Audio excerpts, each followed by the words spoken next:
Can't give you the usual opening, usual introduction for Wednesday, Freedom on Radio, because again, y'all should know this is not Wednesday. There's November 1st. Again, where's the Thuggish Rugged Bone? The first of the month, November 1st. November 1st, 2024. We usually, those who don't know should know that we usually have our weekly episodes of Freedom on Radio, live and direct here, Intellectual Radio, every Wednesday. However, um, this is what we refer to a special episode, November 1st. And this, we back and forth if we was going to have this episode or not. We're a few days, November 5th, this Tuesday, be the upcoming election for 2024. So this episode, so if y'all can, text, post, let people know that we are live and direct. Same calling number. 929-477-3785. Let me slow down. 929-477-3785 or 708-223-8953. 708-223-8953. We're gonna roll this about 8 o'clock p.m. Central Standard Time.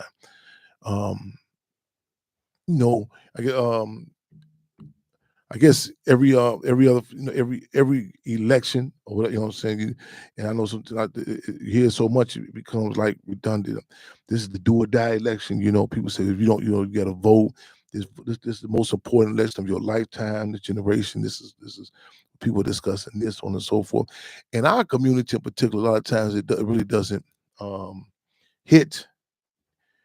In regards to and I'm distinguishing electoral politics. I talked about this briefly this past Wednesday, because some people they say, "Chan, we know you're not really into politics." I said, "No, everything is political." In fact, one of the saying, Minister UAP Nunes said that we must even politicize the gun, fashion, clothes, music. Everything is political.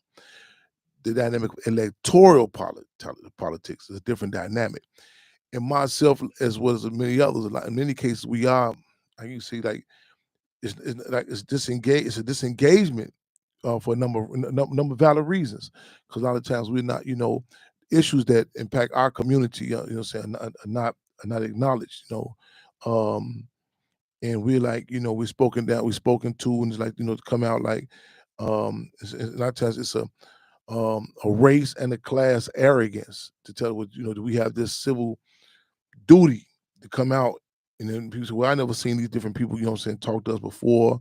Well, all of a sudden now, and then and also when they talk to us, it's not even you can see that they are incapable of even relating to us. In other words, they'll come through, as opposed to other communities, they're talking about different tangible issues that impact, their community, whether it be schools, tax increment funds, jobs, but that tells to the Black community in particular. Entertainers are brought in, the gospel music, rap music, what have you, and it's brought in like, and say what this is how, I know you, and it's insulting. It's, so with this time period right now, and you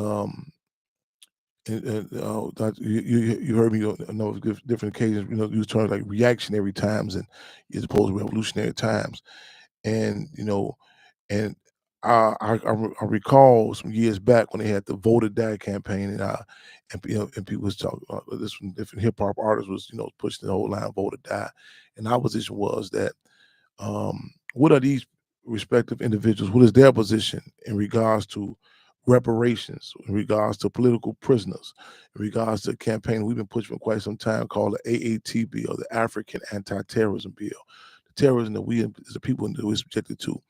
And I know that sounds far-fetched. People say, well, they're not going to really just, people say, well, they just can't outright say they're addressing Black people issues. And what you hear other communities, it's to say that they can acknowledge that. But I want you all, to call in your thoughts where you at the stage in the game. And we're told also, like a lot of times people say, well, why people don't vote, and I said, it really, they don't come out and vote. And it's a message sent to us a lot of times. Like even you ride through any respective, colonized communities, talking about whether it's south side of Chicago, what have you, and you see the extra presence of police, and it was like a sign to us, like, okay. And people say, why all the police out now? They say, well, it's election time. And it's kind of like a message to you, like, go in the house. You know what I'm saying? It's hot out here.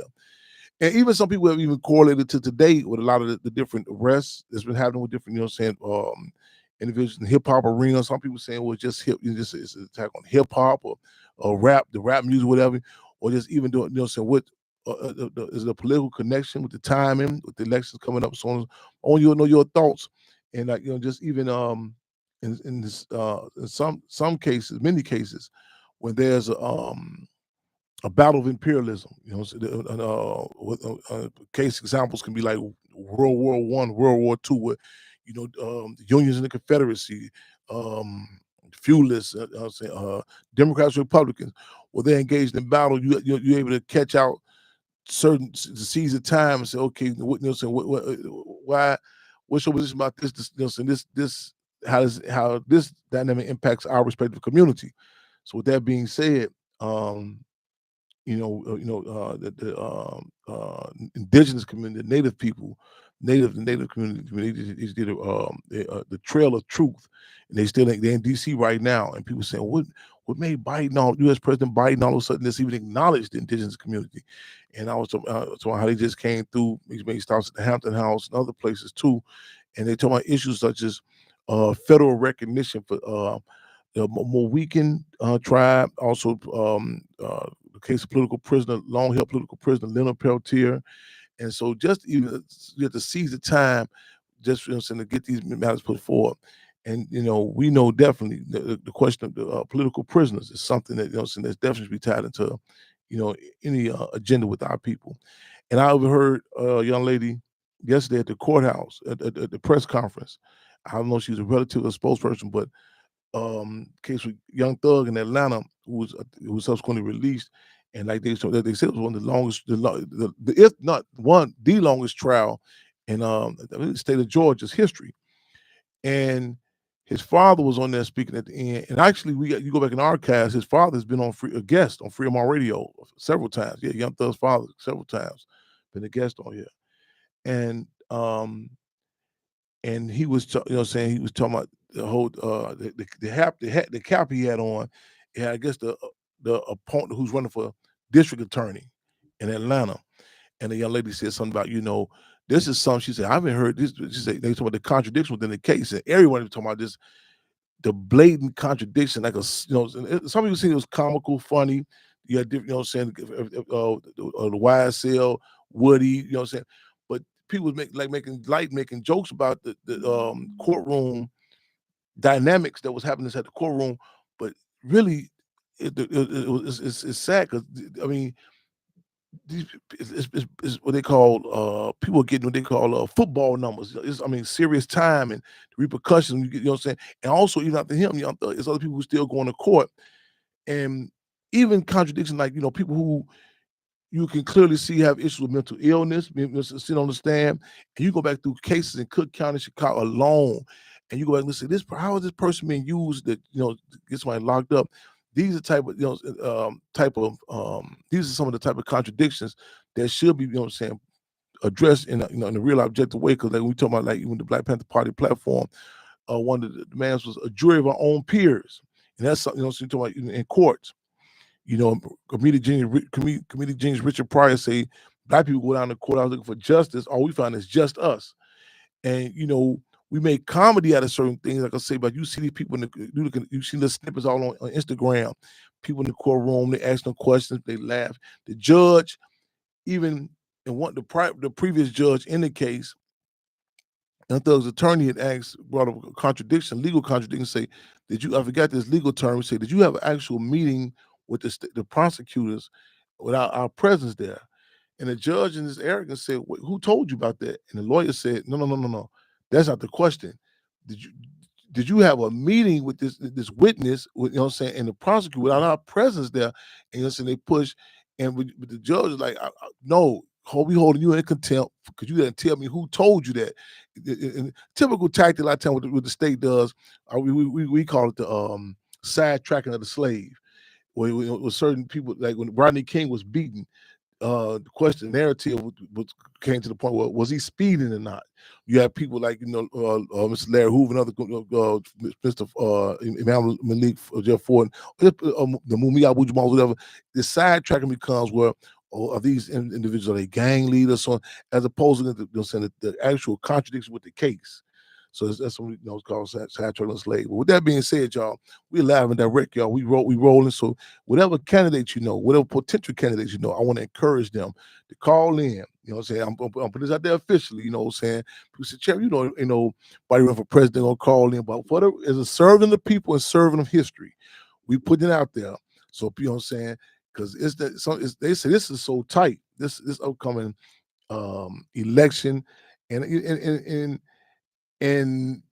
this is so tight that that minute by minute it's ever developing, and they're reaching the different audiences that they wouldn't have reached. So it may get to that point that they might say, hold on, they got to call out to Freedom on Radio. But just for the record, so a lot of people say, they never hear what our community say. We don't bring for them what do we want. There's also that's the national election we talk about regards to U.S. president. However, City of Chicago, there are some new, relatively groundbreaking, and I'm even learning more and more as we go. There are some offices and positions in regards to this dynamic about the school board. So that's something I want you to understand, the school board. So any candidates running for that, or your thoughts about the school board, and and the role of education. What I'm saying, in our case, in our community's case, not to the miseducation. This system thinks long range, the impact and the policies of it. How they, what communities allocated certain resources, all of that. What is the school board? What's the representation for it? They say people, millionaires from all over the country are bringing in, funneling in money. Regards to the school board. What are some of the main issues? They say all politics is local. The hot topics, the migration issue, of course, the inflation. Something a lot of people not talking about. But this is acts of U.S. international acts of U.S. aggression. It was a time during the '60s when people, there was a conscious level. It was acknowledged what was going on in Vietnam, so on and so forth. So just because people not talking about, I don't think. It's just today. Let's see, I forget how many launches of fire launches was from Israel on Iran today. And so, because I tell you hear about World War I, World War II, or even what they call a forgotten war during Korea in the 1950s. And I think people don't talk about it later on. But the acts, U.S. imperialism is like bad luggage. Once it's there, they ain't leaving to places that you heard it was there before, the Philippines, and so forth. It's still uprising, still the dynamics in wars and battles going on. So you want to again call in what's people's positions. That's just some even an educational process about civic class. What's going on electoral? How does this impact you? How does how does it trickle down? Because a lot of times people say, well, I'm just gonna live in my bubble. I don't want to know what's going on, so on and so forth. And we feel like we powerless. Because a lot of times, as I mentioned earlier, a lot of the politicians, we'll see them at a parade. They'll come through, just do the Nixon wave at us. Wave the hand. And, okay, they acknowledge us. But man, as opposed to saying, wait a minute. This is the TIP fund. This is what you have in school. This the curriculum. We I've told people to say they run for school board, and they asked us, well, do we have an actual curriculum that came out of the movie Judas and Black Messiah and Hampton House, and we can text it to you, email it to you. We actually have that curriculum, and so we want to know what's their position on that. And so our thing a lot of times is not to let them always corner us and say, okay, this not just a guilt trip ran on you. What's your position? No. We're going to turn to what's your position on, again, we say African anti-terrorism bill, political prisoners, reparations, flip the table. Some people, a lot of times this is like people come, a lot of times people hit us with a guilt trip. Well, you don't tell your politicians what you want. Let the people who get paid, who serve you. We don't. The Black Panther Party Cubs. We don't even get no stipend to serve the people. It's our job as service of the people to have our ear to the ground and say, wait a minute, there needs to be a community refrigerator by the Hampton House, you know what I'm saying, in the food desert. Wait a minute, you know what I'm saying? We need to have the Triple C, the Children Community Cubs. So when you serving the people, when you know what I'm saying, it's certain things. So when you come in, you say, man, you should. In fact, I just raised criticism with our comrades. I just left the Hampton House just now, and you say, man, what's going on, Chairman? I said, you tell me why it's a picture frame of Chairman Fred in front of the Hampton House. The plexiglass is off.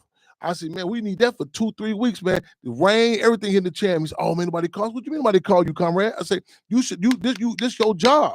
You know, so you pull up, that man, the chairman, that should be addressed. You know, it's something we supposed to know. Come back there, I shouldn't tell you, you see garbage in front of the Hampton House. That's our job, the refrigerator, clean it out. That's, you know what I'm saying? They come out and say, well, we talk to the people. You know what I'm saying? What is something else that you think we should have in there? As servants of the people. You know, so we have to have our ear to the ground. You know what I'm saying? To say, okay, how can we serve you better? So again, we don't get no stipend for that. So elected officials, you know what I'm saying? These should be people who can relate. So, you know, I think your children don't know nothing about, you know what I'm saying, what's the nothing about Malcolm X or what have you, know what I'm saying? This is what about this thought? This area here, I rolled through here, this area. These vacant lots, you know what I'm saying? So what about this? You know, what are your ideas? How can we assist in making that happen? You know what I'm saying? So that's the deal. So again, y'all come on in and Cub in with us at 929-477-3785 or 708-223-8953. Got a brother here who I just met, or stopped in now to, you know what I'm saying? And I was said, come on, sit in with us. So that you introduce yourself, brother, you know what I'm saying? And you feel free to tap in. Peace and love, freedom, all to you as well, my sister. Y'all know I was supposed to be up in Oakland October 15th. I missed it, but forgive me. Don't charge it to my heart. Yes, indeed. This is Naoki, you know, feeling my love. So, brother, again, welcome. Thank you so much. Can y'all hear me? Yes, sir. Who you are? Okay. Yeah. My name is I have several names. Known as Professor Arthur Amaker, also known as Baba Ade, also known as Faba Maleke. Most times, community people call me Ade. I'm currently teaching African American studies at several institutions, both on the south and the west sides. I'm also a learning and studying member of the Ifa Orisha Yoruba community in Chicago.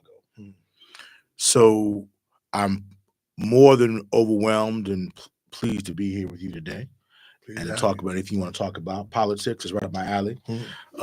My father, Norman Amaker, was a law professor, civil rights attorney, worked with Thurgood Marshall and the NASP Legal Defense Fund, and became the first Black law professor here in Chicago at Loyola University. So I also come from a legacy of civil rights activism. It's very interesting that right now we're in an interesting time because, as you said, Chairman, we are in a reactionary period. This is not a revolutionary period. And I think it's reflected in this election in the fact that these candidates are tied. If it was a revolutionary period, definitely the left-leaning one would be a wipeout. But obviously it's not.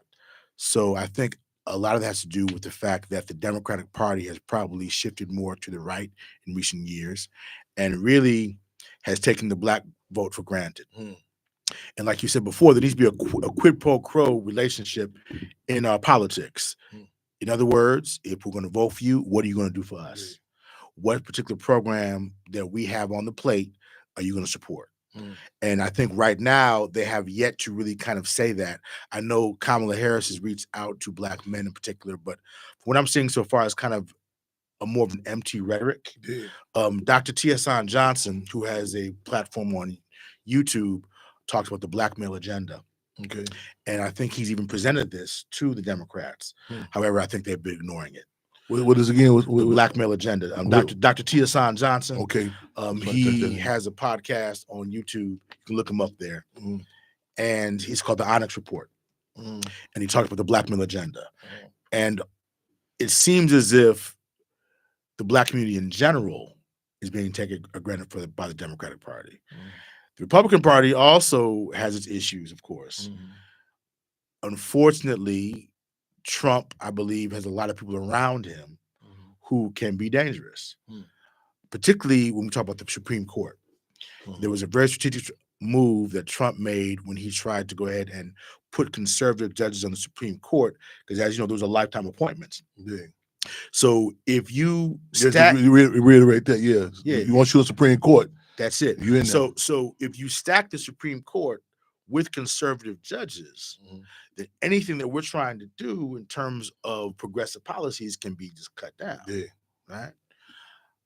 Now, one thing that the Biden administration talks about and Kamala Harris do talk about is this idea of reforming the Supreme Court and reforming the term limits, which I think is good. Now, will that pass? I don't know. But there are some things the Democrats are saying what I believe that are good.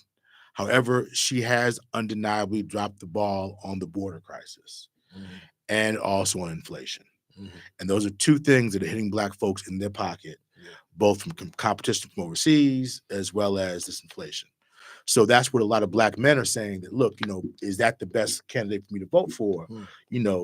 As you know, throughout history, some of the folks who did not talk about Black folks in the biggest light gave us the most stuff. We talk about LBJ, for example, after Kennedy was assassinated, passed Civil Rights Bill, Voting Rights Act, passed by LBJ, right? Who essentially was on file for using the N-word. Yeah. Okay. Yeah. But he passed the Civil Rights Act and the Voting Rights Act, right? Abraham Lincoln, Emancipation Proclamation, which is mostly a political move. It wasn't that he was an abolitionist like that. Yeah. He was trying to make sure that he added some type of chaos in the southern states. Yeah. But we got that passed. Emancipation Proclamation. No, he wasn't known for loving Black folks. Matter of fact, told us that we should be shipped off to Haiti somewhere, shipped off out of the country. He didn't think that Black people could really be integrated into the society. So when you look at things from a political, mathematical level, it was on his team, I think, the whole proposition in regards to Liberia. Yeah, exactly. So when you look at things from a mathematical level, scientific, right, without the emotionalism, you'll find that sometimes some of the biggest rights that you've gotten from folk who don't look like you or like you in particular, don't even want to live around you. Yeah. But it's not about that. It's about respect. Yes. We use that whole quote from Fences, where it says, don't worry about people liking you. Do they respect you? Yeah. So I think we need to start being strategic and look at our politics from a power position, right? You don't just get our vote because you throw a rapper in our face. Yeah. You don't get our vote because you come to a church. You get our vote because we have this agenda and you support A, B, and C. If you don't, we'll take it to someone else. It's business, not personal. It's business, right? Yes. So that's what we have to think about. Yes. From a spiritual standpoint, in E5, we talk a lot about character, and one of the things that we say in traditional Yoruba religion and Yoruba thought is this idea called Iwa. Iwa is Yoruba for character. Iwa lesson means character is what I worship, right? So this idea of your character basically being the thing that gives you all blessings or takes away from your blessings, right? When you are not living up to that. So this is a philosophy of life, because Iwa also means existence in Yoruba, right? So it has two meanings. Of course, it's existence, but also character. So ultimately, your whole existence is based on how you behave around people, how you treat yourself, how you treat the environment, etc. So we have to think to ourselves, as we are going into the booths, what candidate exhibits the best character that's really going to transform our existence, right? Now, both of them don't have perfect character, right? Both of them have on record for doing things that I consider to be kind of shady. However, we have to think to ourselves, okay, what candidate really will be able to move my community forward and move my particular agenda items forward? Not just our nation. Get past this whole generalization. What do you specifically need in your neighborhood that you feel this platform gives you? Is it lower prices? Is it tax breaks? What specifically? Look at your life, and particularly analyze what candidate. And if it's not both of them, then vote down ballot. Because at the end of the day, the local politicians affect you more than the national. In the larger. So you say vote down ballot? Yeah, like basically, some people just not go vote for president. Yeah. Vote for local people. Yes. Right, which is an option. Yes. Right. Yeah. I don't believe in this idea, which is once again a reactionary view, that you should just vote willy-nilly, because if it's anti-revolutionary, it's not. If it's anti-progressive, don't vote for it. Yeah. Right. We had this whole in the 1970s, the Gary Convention. We had a lot of people basically forming this black political party. Right. You had Baraka there. You had, of course, Jesse there. You had all these black figures there. Right. In Gary, Indiana, because at that time, that was one of the first cities to have a black mayor. Yes. Right. Yeah, exactly. So it ends up that there was this idea of how can we get the black power concept inside of our politics. Unfortunately, since the Gary Convention in the 1970s, the black power concept has been more co-opted by reactionary politics. So now we have black faces in high places, but they're servants of imperialism. They're servants of corporate interests. This at the federal level as well as the national and local level. So we have to be very careful with this. And I think that America will start to wake up if we say, look, we're not just going to vote for you because you're black. Identity politics can be taken so far. Yeah. Now, identity politics is good to use in the chessboard. You say identity politics. Identity politics, the idea that, you're going to vote for someone who is of your same ethnicity or gender because you want representation. That's the very simple definition of it, right? Yeah. And it is a useful tool in this game of power. However, it has its limits. Because oftentimes, if you're voting just based on identity and this kind of idea of I want representation, this feeling, it can be like a Trojan horse where they're playing a game on you. And next thing you know, they got you in the same place you are, except it's blackface, right? So it's neocolonialism, as we know, right? And we don't want neocolonialism. We want actual progressive politics, right? I mean, you can look at Africa alone, the Caribbean alone, to know that blackface in high places mean nothing, right? So that's something that I don't anticipate that people like your father, my father in the 1960s and 70s were trying to go for. They were trying to really go for a legitimate black power concept in politics. But unfortunately, the black power concept has been co-opted by reactionary politics. Forgive me. Okay, we back on. We lost the blog talk, y'all, but we still rolling. Still rolling. Yes. So that's my contention with this election. I'm not one to say vote for whoever. Yes. I'm at a currently, I'm quite frankly, in between. I'm both of them. This is not an exciting time. And I work with kids, and even kids who are 16, 17 years old are not enthused about this election. Wow. Yeah. And they, so y'all may have a black, they're like, So that's interesting, right? Because that wasn't like that when Obama was running in 2008. It was a different thing. People were like pumped up. But people are not pumped up. And I think what we're dealing with is the post-Obama backlash. I think a lot of folk were disappointed in the long term. Although Obama did some good stuff. I'm not going to sit there and just say he didn't do anything good at all. But I think a lot of folk were expecting him to be, once again, this black power advocate, right? Because they're thinking that, we finally got one of our people in there from from the 1970s, that whole, the black power concept from the Gary Convention. But that wasn't the case. And he point blank said, out of his mouth, I'm politics. I'm not an activist. This is not a place you do activism. You can't be a president and be an activist, right? So even though he came from the activist community as a community organizer, that's been debated in certain arenas. That's debated, right? But too often people will use the activist community for a larger aim that's not revolutionary or Pan-African or any of those things we talk about. Right. So we really have to look at things. We have to take our power back and say, look, we don't owe you anything. We don't automatically just get my vote. It's not like that. You don't get my vote because you're black, because you're a woman, because you're gay, because you're straight. It doesn't work like that. This is what it is. We have to make sure that we have an agenda, we got certain points. Are you meeting this? You put the numbers down, point check marks. If you're not meeting A, B, and C, guess what? Yeah. It's like a job interview. Like, you got to hit certain bullet points. You mentioned certain times and certain concessions were allotted to the black community during the tenure, for example, Lyndon Baines Johnson, Lincoln. But also, like, on the ground level, those time periods, because a lot of times people look at history like in a subjective sort of way, detaching. Like, we look at the uprisings that were occurring during the era. This is the Black Power movement of the '60s, the climate.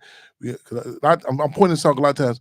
That dynamic on the ground is an ingredient for the recipe for certain changes, concession to come, but it's taken out. Like even Lincoln, I mean, the whole dynamic of people talking about the Civil War, but the uprisings and the rebellions that was happening throughout the plantations. Nat Turner, Reverend Nat Turner, all the things that came about before that led to that. That helped set that groundswell that sets the atmosphere for, for those concessions to be allotted, because in many cases that's written out of history. Like I was, we was in Ferguson after literally during the uprisings with Mike Brown, and one brother came down there. He was talking. He said, "Well, they should have done this." We were down there. It was still hot. The National Guard was still throwing the tear gas canisters. And the brother said, "Well," he said, "Man," he said to me, "I don't think that these people should have been tearing this up." Doing that. I asked him, I said, "Well, what got you down here?" What? I said, "What?" He said, "Well," he said, "I never thought about it that way." What? I see Dr. King himself said that these riots will have issued that term out of voice and unheard, and certain discussions happen and certain concessions are given when that groundswell is a different dynamic. Like George Floyd recently. Yeah. The police reform, the George Floyd Act, right? Yeah. That discussion came up. Exactly. The uprising, resistance happening. Because a lot of times we hear about it, we see, we just think.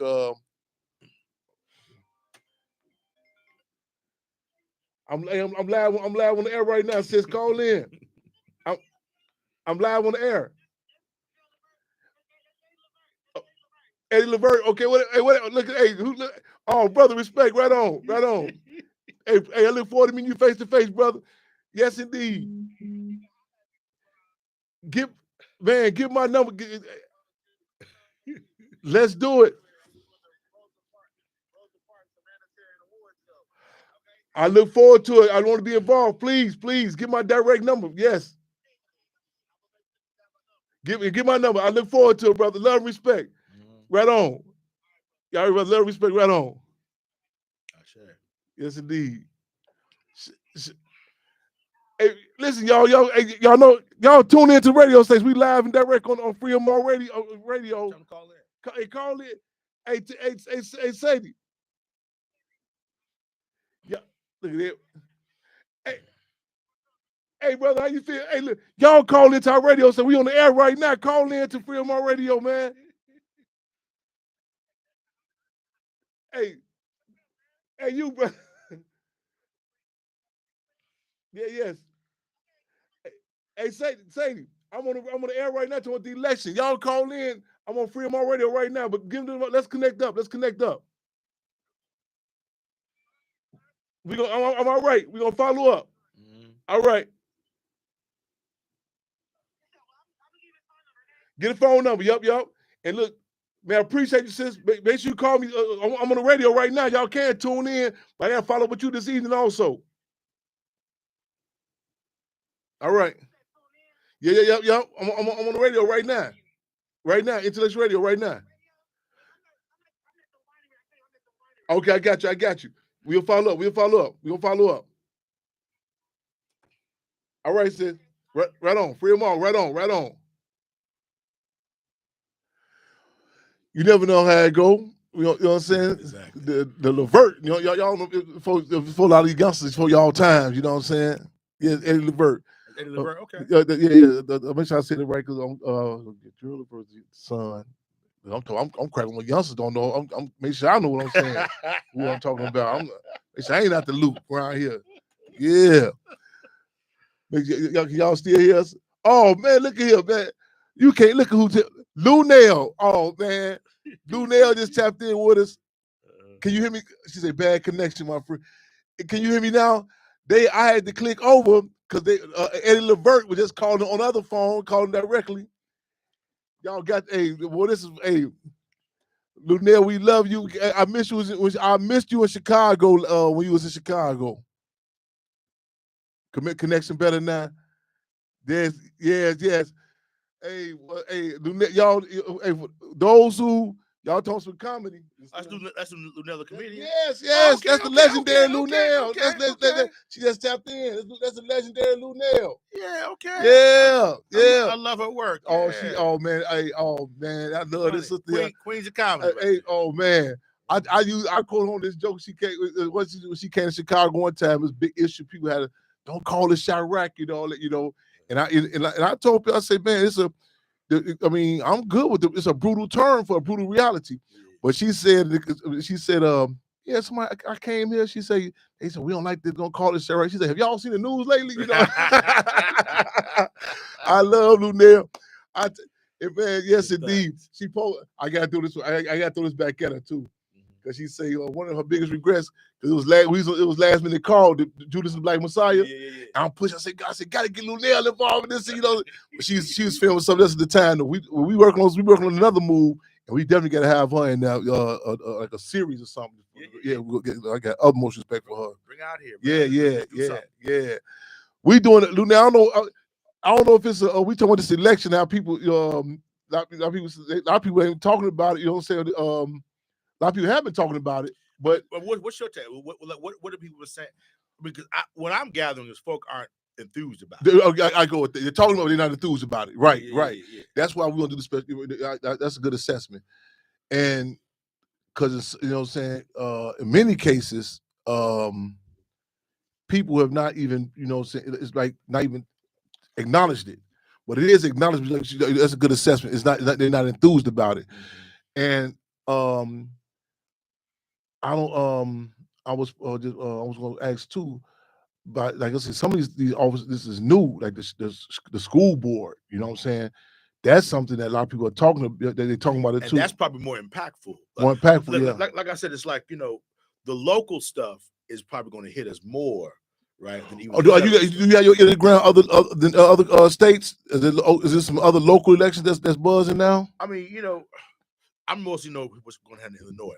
I just know with the whole school board issue, you know what I'm saying, and the controversy with Brandon Johnson and the whole school board, that's very relevant. Okay. Particularly since the last mayor before last closed down schools, and that's a very important thing. But what I'm gathering nationwide is that people are really locking in more to their local politics than their national politics at this point. Because there must be something. I said in Atlanta, I seen a little clip of in the conclusion of the court case with Young Thug. Young Thug's father. Like I said, he came on. His father came on a couple of times, but he made it a point about the district attorney, and he had the cap on, and that's something that was equivalent here in Cook County. They have the state's attorney. Yeah. So the state's attorney's race here, and in fact, we were expecting Bob Fioretti to call in. You know what I'm saying? We put out the call. They want to call in. We expect him to call in, and it's kind of the state's attorney's office in particular in the Cook County is a hell of a history. In fact, in a retirement speech with a present state's attorney, Cook County State's Attorney Kim Fox, I would recommend people go listen to that speech a few months back, and she even talked about the history of it, because they were trying to do this whole thing. It was this narrative to say about the case of Justice Smollett, and she talked about gave a history of the state's attorney in Chicago, in Cook County in particular, the history of L.V. Hanyahan. You know what I'm saying? That mark, that mark in history. He was, and now people know the state's attorney in many cases is a stepping stone to become mayor. You know, that's a powerful position, and that was the poster child and one of the major players. You know what I'm saying, with the raid and assassination on Chairman Fred and Defense Secretary Mark Clark. In fact, he was set to be He was Mayor Daley's political water boy. He was set to be the mayor coming after Mayor Daley. But that was the first time, like that was in a long time, that in response, because Cook County, which up until recently per capita had the most black people in the county, they had voted a Republican in Kearney. And it really wasn't more pro Kearney as opposed to pushing state's attorney what you mentioned, Hanrahan. They're getting rid of him. So like the history of Chicago, also with the Democratic Party, is like a long history, and a lot of people have, and it's like it's kind of moving people out. It's a whole discussion. People talking about going red.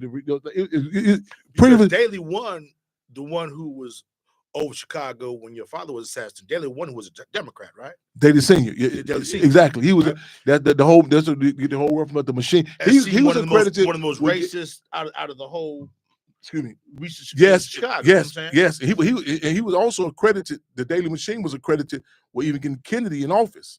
Yeah, because he was known.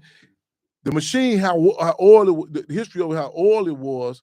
He was able to, like Congressman Dawson. I think Charles Dawson was the first black congressman who came out, out of Illinois. But Daley, how Machiavellian he worked the machine. I mean, the different, even the religious institution. Dr. King, in fact. When he said he came to Chicago, he said he had never seen nothing like it. The race dynamic. And Mayor Daley Sr. had even worked a number of different preachers to denounce Dr. King when he came to Chicago. Democrat. This is what I'm saying. Yeah. We got to analyze the history and see that none of these parties really have had our best interest in mind. Yeah. You know what I'm saying? And what happens is, I mean, for example, I think about Phil Coran, the Afro Arts Theater. I think about the Black Panther Party in Chicago. I think about a lot of other progressive organizations that were going on in Chicago in the 60s and 70s that Daley Sr. basically infiltrated and basically tried to disrupt. Right? It's the Democrats that were doing this, right? But people often want to blame Republican. No, it's the same coin, just remixed. We're not playing politics in an intelligent, strategic way, right? Yeah. Because we don't analyze the history. Elijah Muhammad said, out of all of our subjects, history is the most valuable for all research, right? Essentially, that's what he's saying, Elijah Muhammad, right? So we have to start really looking at the history of our politics, right? Black politics in this country, right? And see how these folks have been playing games with us. And also, do we have a force to be reckoned with? Yes, but we don't think we are. That's right. We don't think that we're a force. We just allow ourselves to be disrespected. Right. Yeah. But even and we allow ourselves, they put black faces in front of us to kind of maneuver us. Y'all Negroes. Says no, we're not going for that. Right. It's 2024. We know your history. Some of the most racist folk on the planet have been these Democrats, man, or have worked in the name of racism. Daley One was a perfect example. One of the things you think attribute to this emotionalism that people say, that people come in thinking that this you look on an international level, like even with like World War I, World War II, different the Allied forces and Axis force, they don't come into this discussion and in this elementary or something that we got to like each other. You know what I'm saying? A common interest. You know what I'm saying? Yeah. So what do you think some of the dynamics that the black community in particular is deprived of to give this inability to be able to scientifically, address it's our culture. We're not Machiavellian by nature. Let's take it back to European colonization of Africa. Let's take it back all the way to the Portuguese going in and trying to basically trade with African nations. I don't think that we really knew or suspected in who we are as a people generally the evil machinations of other folks, right, toward us. I think we are prone to emotionalism. I think it's a stereotype, but I think it's kind of true, right? I think but it's not because it's like something that's good about us can also be in certain environments a deficit. The fact that we are the most people, the fact that we try to take folks at face value, and we don't see the underhanded long scheme of things, right? Which if you study Machiavelli's The Prince, if you study the 48 Laws of Power, the whole history of Europe in particular, right? Especially the European politics is basically that. Yes. Now, I'm not romanticizing African politics and say that there weren't, of course, their own machinations and betrayals as well, right? Yes. That's there as well. Yes. But I think ultimately our nature is not to do that, right? It's not really about that in that sense, right? We allow ourselves to be easily manipulated, right? And we allow ourselves to be easily manipulated by outside forces that we think are better than us, right? So if this white man comes and tells you, I can offer you A, B, and C, it may be the same thing that a black person will be offering to us, because a white man said it automatically feel, oh, that must be better. Right. So we allow someone like a Daley Sr. or some other politician to come in and try to basically manipulate our good nature. Now, once again, I'm not romanticizing the nature, saying that we're always like this, but I think ultimately we're a people because of where we come from. We believe in communalism. We believe in this idea of trying to get along, and we welcome and like strangers, right? We like foreigners. We like hospitality toward foreigners. This is going on, which can be a detriment at some time. Detriment, yes, right. And when I look at the history of, for example, African studies as a discipline was primarily established in the 30s and 40s after World War II, when European colonizers were really trying to get a foothold in Africa, right? They'd been there since early as the 1400s, but particularly after World War II, when the kind of borders were kind of being redistributed a little bit after the Second World War, there's this idea of how can we analyze African people to study them to extract resources better and better.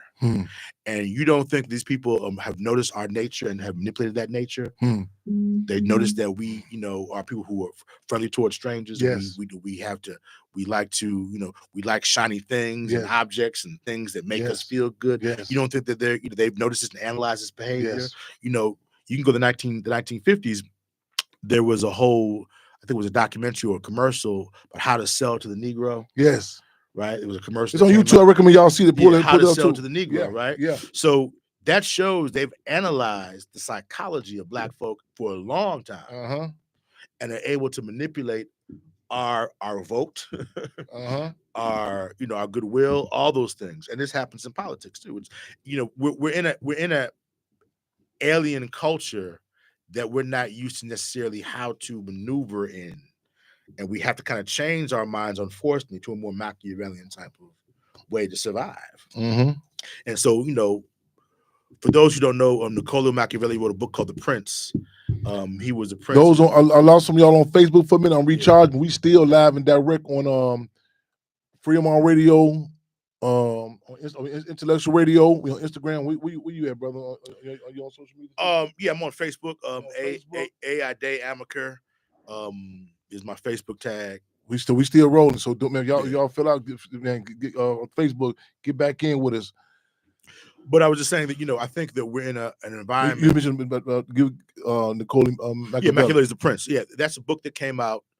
I think as early as the 12th, the 13th century, I believe, right? But Niccolo Machiavelli was a prince in Venice who basically wrote a political treatise on how to be a politician. And it's particularly, if you look at the book, it's kind of this idea of how to be cutthroat. Yes. How to manipulate. Yes. How to be feared but respected. Yes. And if you compare that, for example, to our classical political treaties, like the sayings of Ptahhotep from ancient Kemet, right, where it's completely opposite of that particular type of mindset, right? Yes. It just shows you that when Europeans began to interact with us, we had to start changing our whole political paradigm and how we move, right? And I don't think we completely adapted to that. No. Right, that we're not expecting someone to come to our community to give us these things and then give us those things at a price of taking over our land, taking over our resources. We just think, oh, this person's being nice, but no, actually, there's a hidden hand behind that. Yes, and so I think this whole context of politics in this country, we're still trying to engage ourselves with a political game that's not our nature to really engage ourselves in. Yes. if that makes sense. Different culture, and it's a subject matter that we're told like not to even speak about that, like even acknowledge to acknowledge a contradiction. We're told that we're being antagonistic. So I mean, just even so that we always talk about heightening the contradictions, and other communities can. I mean, to say that there's a difference. Sheikh Anta Diop talked to distinguish. We come. We you got to take into account the weather, the condition. I mean, everything. Theory. Exactly. We can work in harmony with nature. The different gender the men and women, so on and so forth. But this, and I say in struggle, we have to be able to do some cold things, but don't want to become a cold people. And there's certain the balance, like Niccolo Machiavelli, who a lot of my generation became familiarized with when Tupac had talked about, But I remember this brother, he had said to me, he said, "Chairman, you always talk about the people." He said, there's a piece in Niccolo Machiavelli which it says, he who builds on the people builds on the mire, the mud. In other words, you can depend on the people. And I had seen the brother several years later down the road. And I said, "Red, you forgot to read the next page." And he said, "What was that?" I said, "It's for the exception of the prince." And I said, the people will roll with the prince because they see that he, was weathering a storm for them was not a self-interest. But that's something like even like we point out so many points and just talking like we're sold this, especially during times when there's a battle of imperialism when they're fighting amongst each other. We're sold this blanket assessment that it's time for us to come together, put our differences. We all we all Americans now, but that dynamic of just that culture, like different and something that we can't. That you take your culture, how what. How you deal with politics, how how you do, like even terms of there's the concept of jail that's foreign to us. There's no concept to us. You know what I'm saying? And it's traditionally that's not that wasn't that's not there were no jails. No jails. Traditional Central African society. No. There were other types of punishment. Yes, and you know what I'm saying. And even and to be able to distinct, like we had, like you said, we're not gonna romanticize. But even people say, well, I heard it was slavery in Africa. But nothing, no concept of chattel slavery. You know what I'm saying? The gutting of your humanity, it's a whole.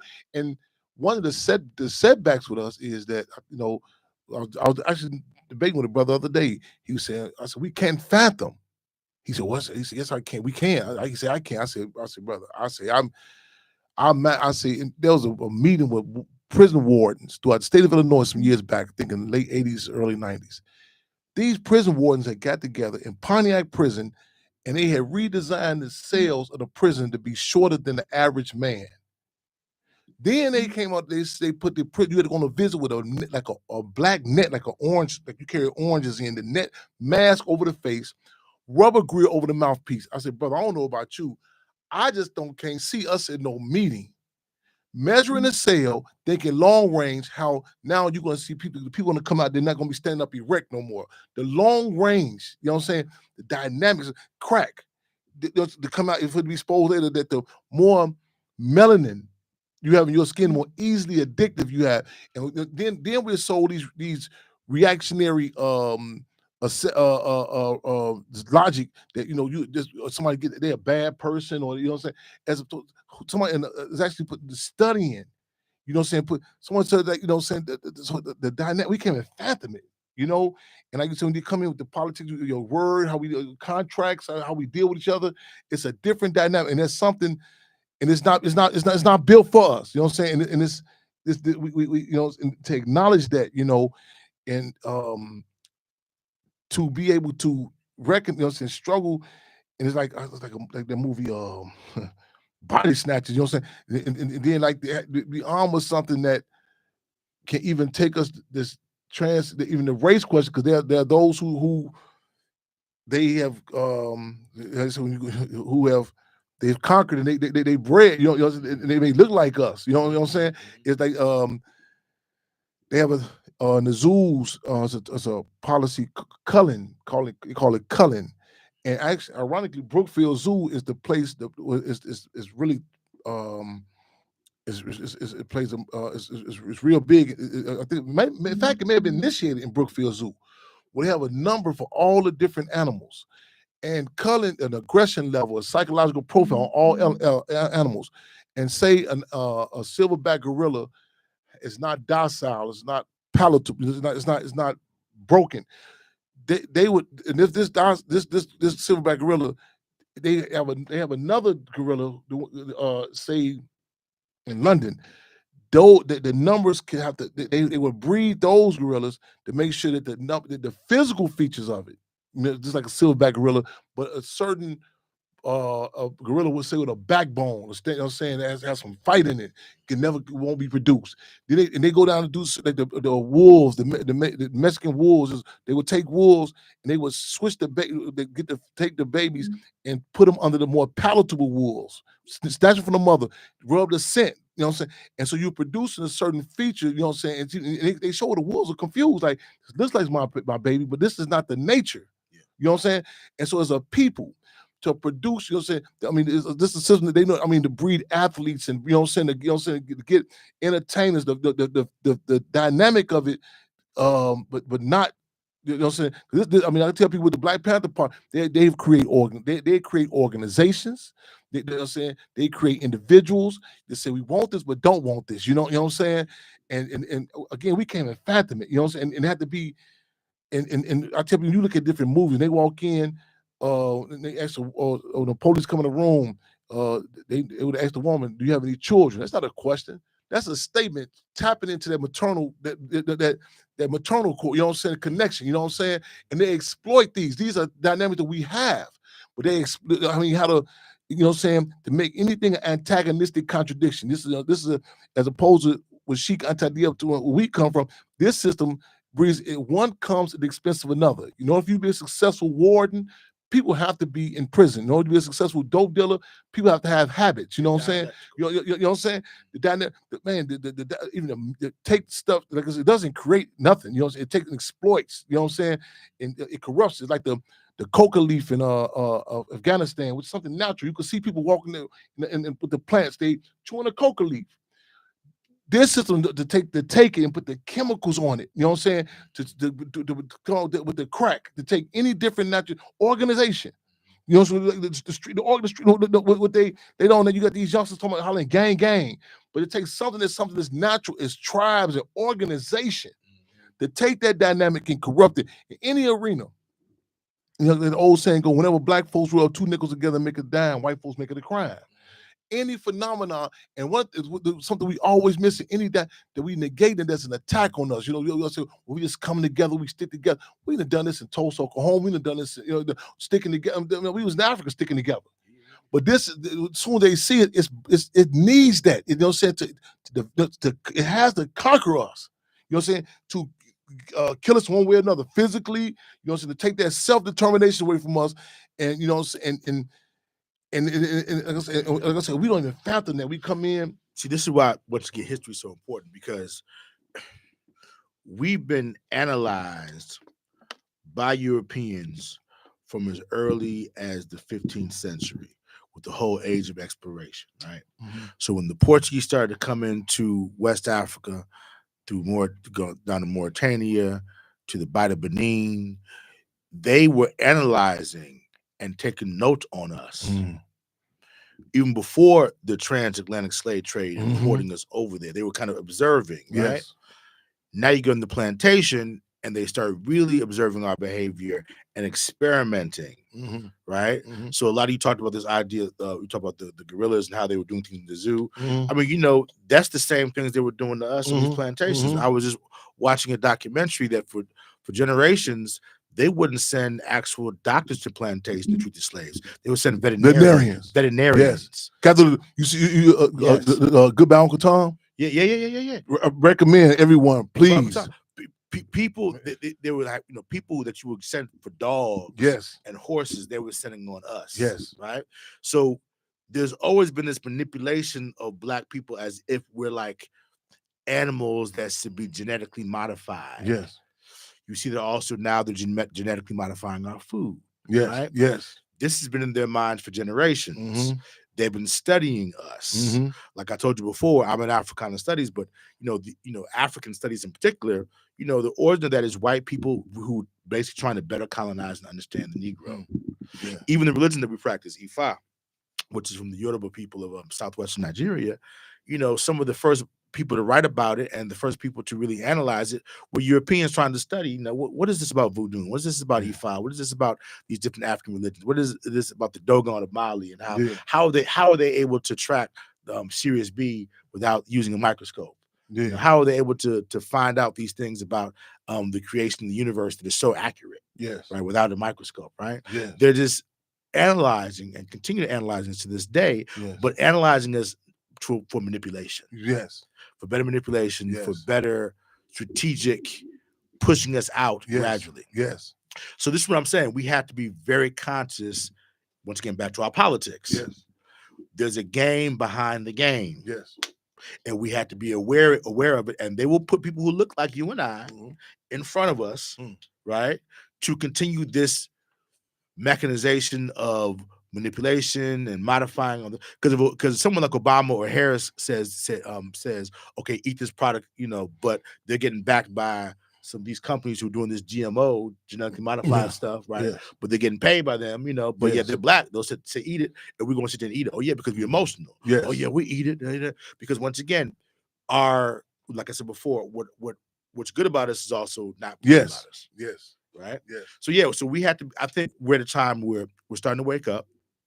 I think young people, in particular, those who are below Generation X, are starting to really see the game for what it is, and that's why I think that a lot of these young people I'm seeing are not enthused about what's going on right now with this politics. They're like, man, I'm not feeling that to speak. Yeah. You know what I'm saying? Yeah. So we got to wake up. We got to be conscious. We have to read Diop. We got to read Urugu by Marimba Ani. Yes. Right? We got to really look at what this is. We have to look at, we don't know enough about who we are or who we've been as a people and our mentality and our nature, which Rimbrani calls the Asili in her book Urugu, right? Which is a very popular book in the 1990s. And basically it's the book Urugu by Marimba Ani is a book that basically talks about a critique of European cultural thought and behavior from an African-centered perspective. Dr. Marimba Ani, also known as Donna Richards, she worked with Student Nonviolent Coordinating Committee in the South. She also was able to get a PhD in anthropology, University of Chicago. And getting a PhD at University of Chicago, she began to realize the white supremacy that was coming out by the University of Chicago, right? University of Chicago. And that really inspired her to say, look, I need to kind of look at what I've been learning and critique it from an African-centered perspective. They got a history treating us like lab rats up in there. Yeah. You know what I'm saying? So, I mean, a lot of what we're talking about comes out of University of Chicago. Yes, yeah. Right? Comes out of academia. Yes, right? Yes. The Woodlawn experiment. Even Black Studies departments right now, the whole purpose of Black Studies from the 1960s perspective, right? Yes. Was to kind of put this kind of revolutionary fervor in the mass of people to have them know about their history and their culture. But these major universities have co-opted it. Yes. Right? And they've taken it, they watered it down. Yes. And they're really using it to kind of study Negroes. Yes.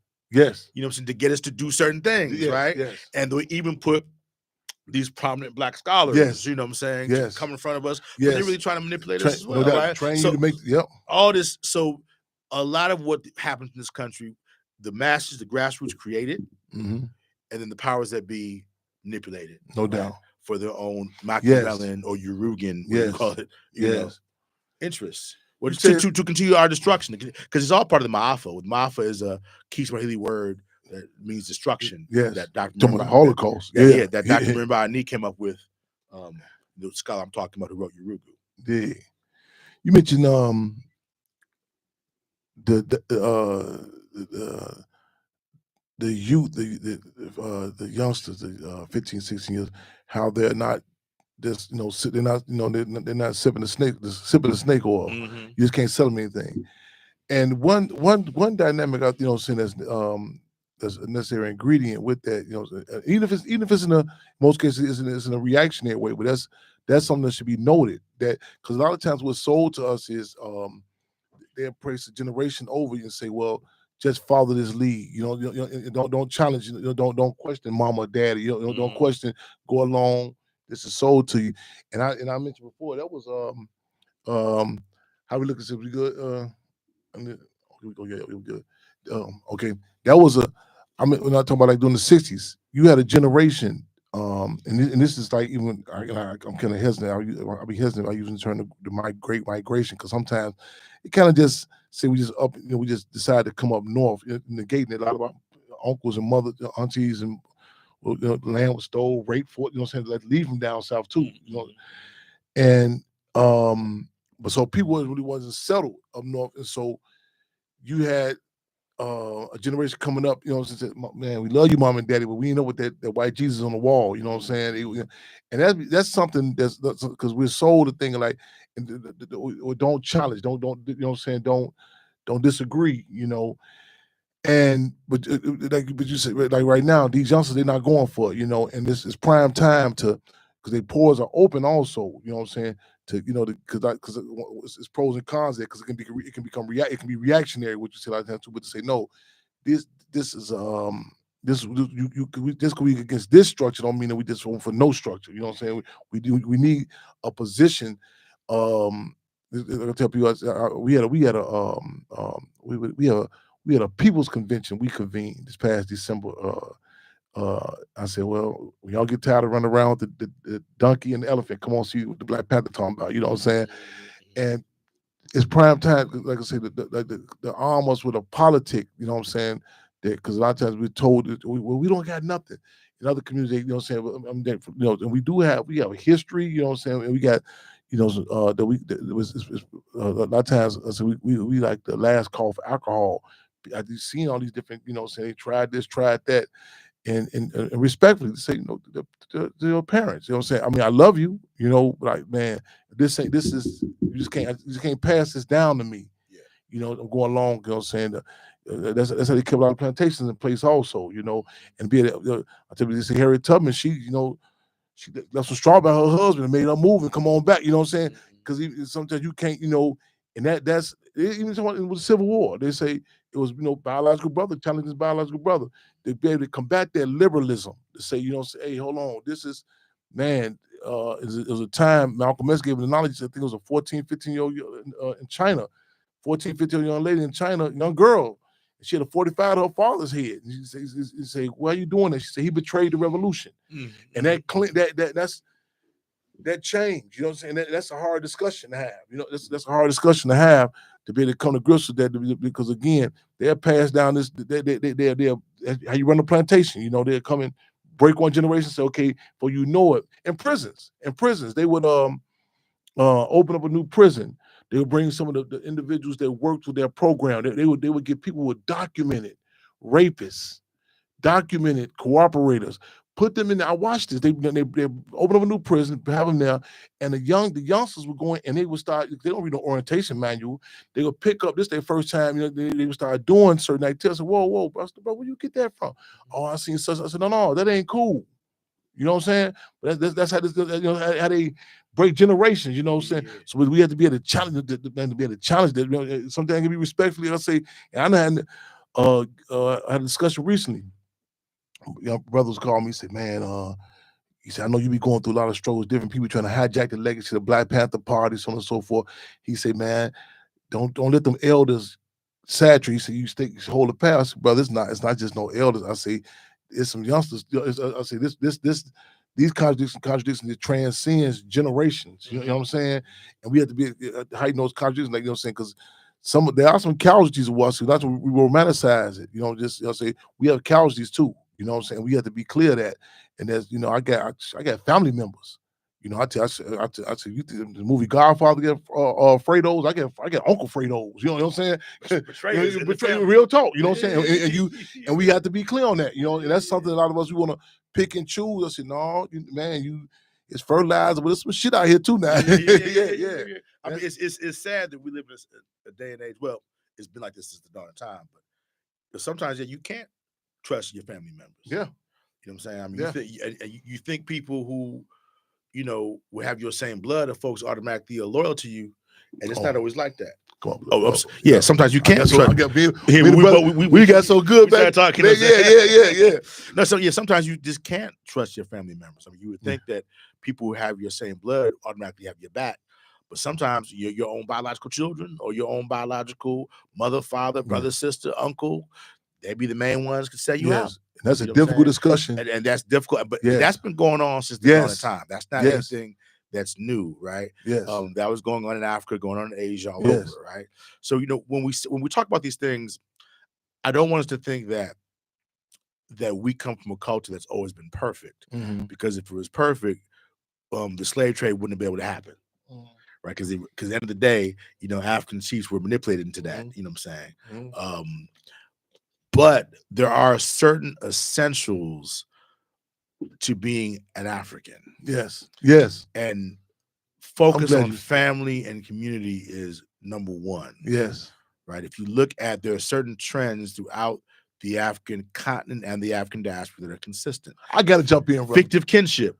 Like for example, I can see you my brother. You may not be my biological brother, but you my brother, right? Yes. Oh, this is my son.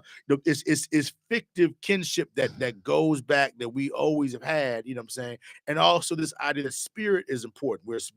We're spiritual people. Yes. I think you had mentioned one of the mistakes the Black Panther Party made. I think was Delane Brown or Kathleen Cleaver had said that we should have been focused on the spirituality. That we focus so much on the Marxist idea of this scientific materialism that we didn't get into the fact that we're spiritual people, and Black folk like that. You know what I'm saying? You need to kind of hit that part of them, right? If you're trying to move the people. Now here's my take on that. Two things. I'm glad. 2 points you did. I'm glad. One, I had a dialogue with someone the other day, and I was saying we're told that we're not, we're not a monotonous people. Right? Monotonous, like one monopoly. What is the word I'm looking for? What is it?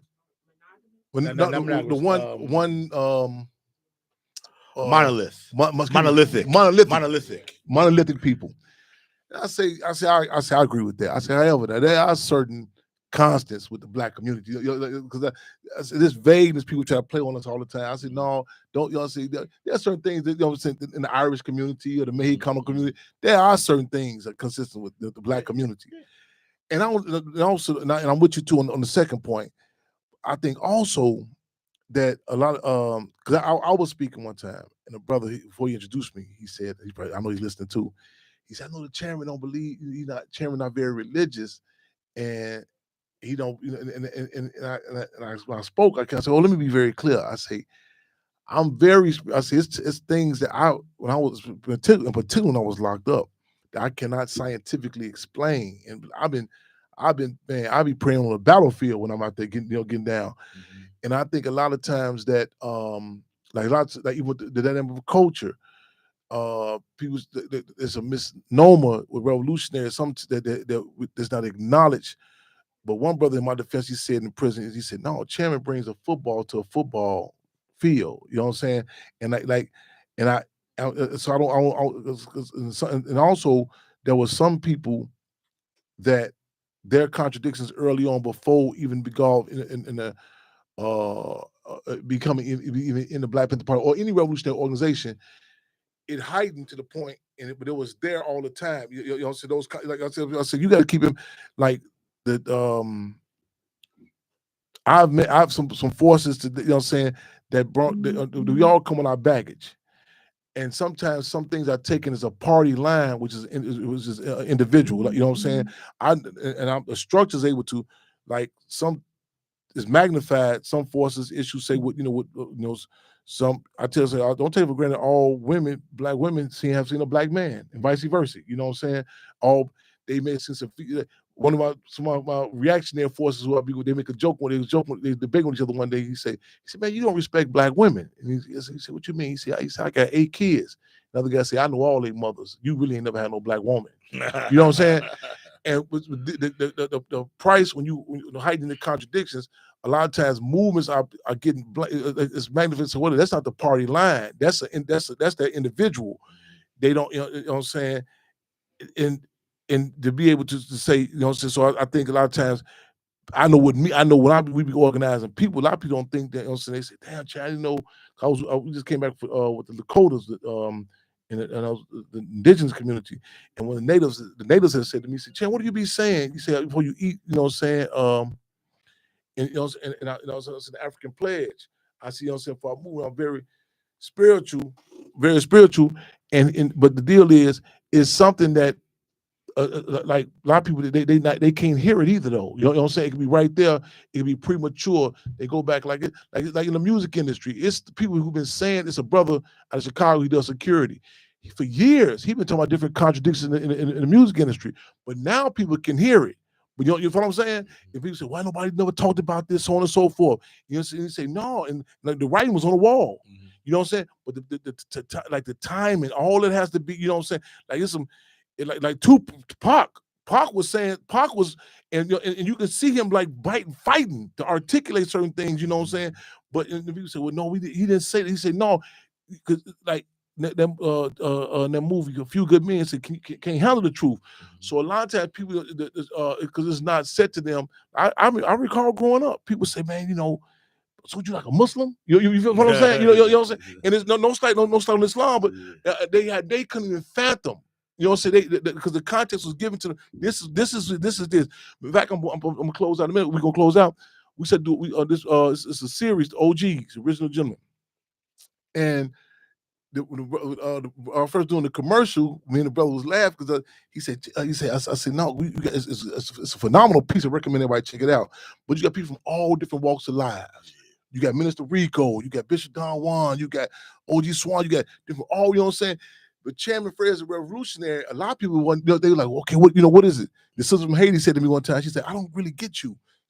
She said, you read books, but then I see you, you know what I'm saying, you on the streets, you could deal with different cats. What are you, a political thug? You know, she, you know what I'm saying? And so it's certain things that now she looked back and rushed, she said, now I can see that. So a lot of things that the climate people, you know, it wasn't conducive. You know, they couldn't because certain conventional definitions were given. Yeah. This is what it is. That's what even change does. That's what we got a climate where, you know what I'm saying, like come up out of the stereotypes. So this is a man, this is a woman. Even to love our people. People, some people get that twisted. Like, oh, you're a pushover. Say, don't get it twisted now. You know what I'm saying? You know.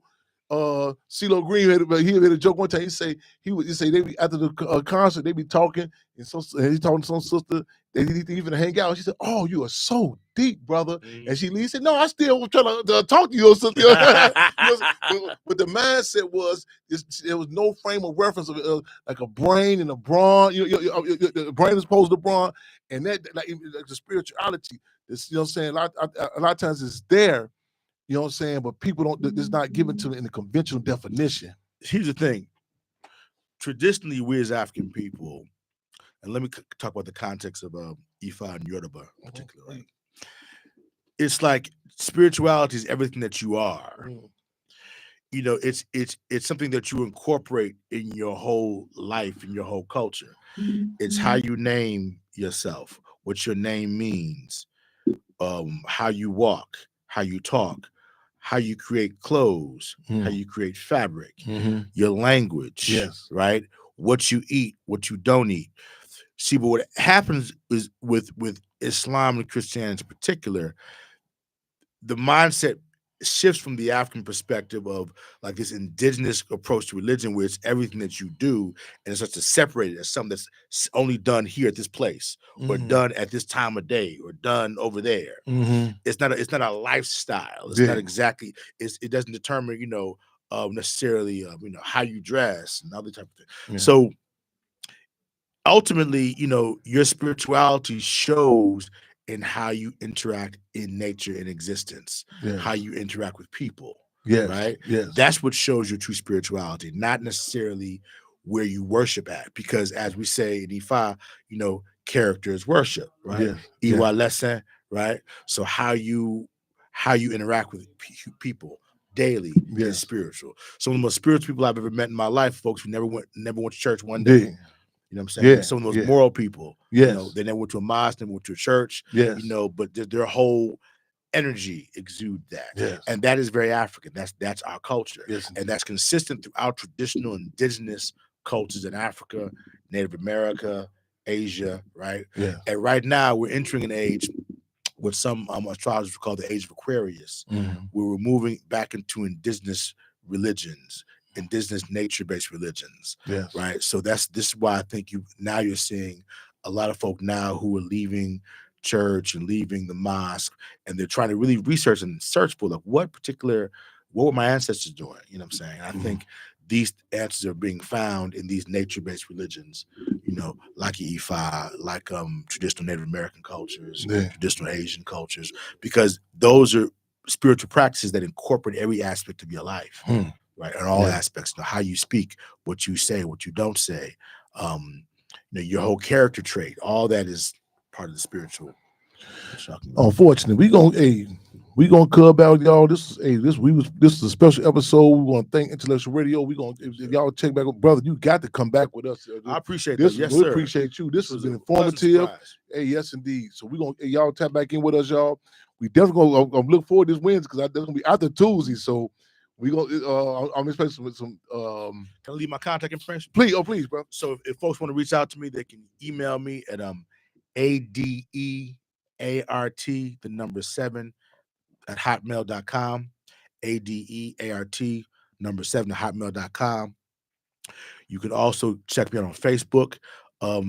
My full name is Arthur Ade Amaker, but I go on Facebook Ade Amaker. So A, first initial, then ADE AMAKER. Reach out to me on Facebook.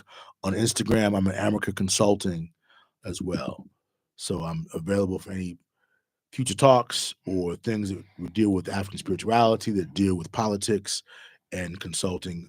I'm an educational consultant and professor by trade. That's my day job. Man, brother, we're gonna be doing some work with you, brother. Real talk. We're looking forward to it. Yes, sir. Y'all keep your heads up, eyes open, the fist clenched, y'all. Spirit of making history, taking history, and taping history, y'all. Yes, sir. Free them all. Free them all. Yes, indeed.